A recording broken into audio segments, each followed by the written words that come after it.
interested in protecting the health care of the American people. Leader Jeffries. Leader Jeffries. Can you talk a little bit about your approach to the meeting today, given the fact that you've not met the president face-to-face like this before? And then secondly, the idea as you talk about a five-alarm fire, do you have a concern that if the government shuts down, it only makes the five-alarm fire worse? Here's the thing. Republicans control the House and the Senate, and there's a Republican president. If the government shuts down, it's because Republicans want to shut the government down. We've been in a five-alarm fire since January 20th.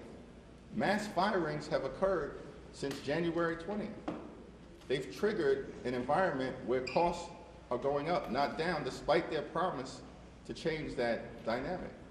All the things that make America the great country that we are actually under assault. And in this country, wealthiest country in the history of the world, our view is simple. If you work hard and play by the rules, you should be able to live the good life. That's what we're fighting to achieve. Good paying jobs, good housing, good health care, good education for your children, and a good retirement. And for millions of Americans, they're doing the first two things. They're working hard, they're playing by the rules, but they're unable to live the good life. And good health care is a big part of that American dream. But Mr. Leader. Our approach, and Leader Schumer and I are in lockstep.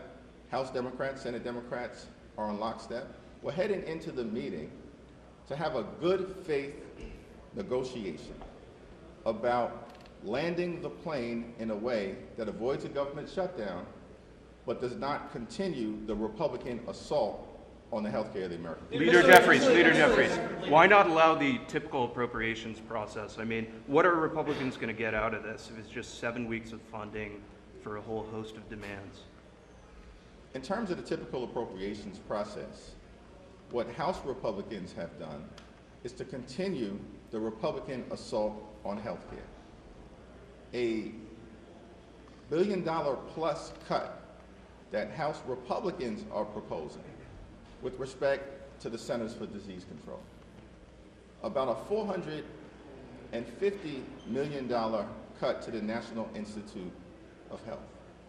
Republicans are trying to take vaccines away from children and families in this country. That's in their appropriations bill. That's their process that they're trying to jam down the throats of the American people. And Democrats are not interested in participating in the continued Republican assault to gut health care, period, full stop. We've been very clear about this for months. That's why we oppose the one big ugly bill. And that's why we believe that simply accepting the Republican plan to continue to assault and gut health care is unacceptable. Last question.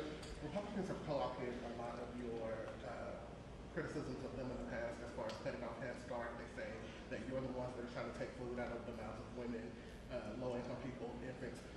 Are you confident that Democrats, if the government shuts down, will continue to be able to convince the American people of your position that it is the Republicans that are shutting down the government when they're saying, hey, we're giving you what you want. You're the ones that are going to hurt the American people by shutting the government down? The Republicans are trying to jam a spending bill down the throats of the American people that was a partisan spending bill that Democrats in the House strongly opposed in March because it hurt veterans, hurt children, hurt seniors, hurt housing affordability, hurt child care, and it hurt the health of the American people. That's why we opposed the partisan Republican spending bill in March.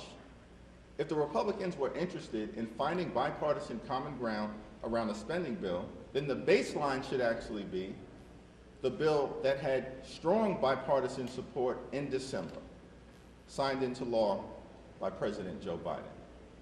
Our position will continue to be clear in this meeting and as we communicate to the American people: cancel the cuts, lower the costs, save health care. Thank you, everyone. Thank you.